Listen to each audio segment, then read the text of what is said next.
Hai semua, hari ini kita akan belajar kemahiran menuang kicap ke atas nasi. Bahan-bahan yang diperlukan adalah sepinggan nasi dan sebotol kicap.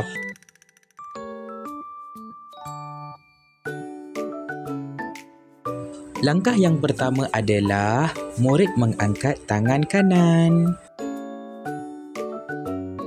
Yang kedua, murid merapatkan tangan kanan ke botol kicap.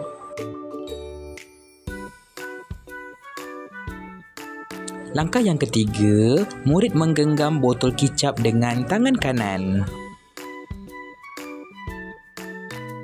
Yang keempat, murid mengangkat tangan kiri. Yang kelima, murid merapatkan tangan kiri ke penutup botol kicap. Yang keenam, murid memegang penutup botol kicap dengan ibu jari dan jari telunjuk kiri.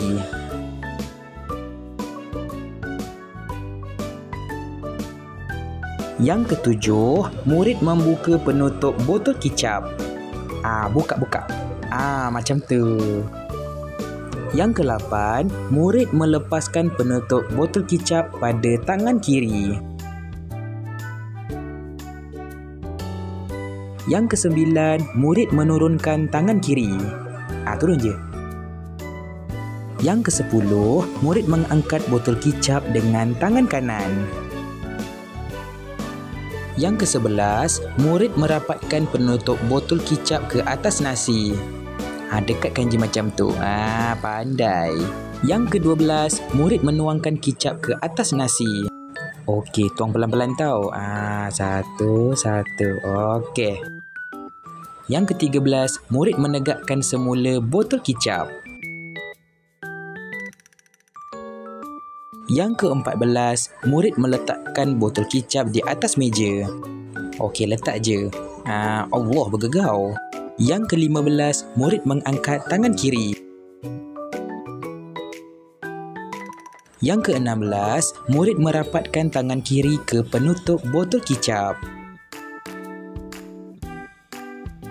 Yang ke-17, murid memegang penutup botol kicap dengan ibu jari dan jari telunjuk kiri.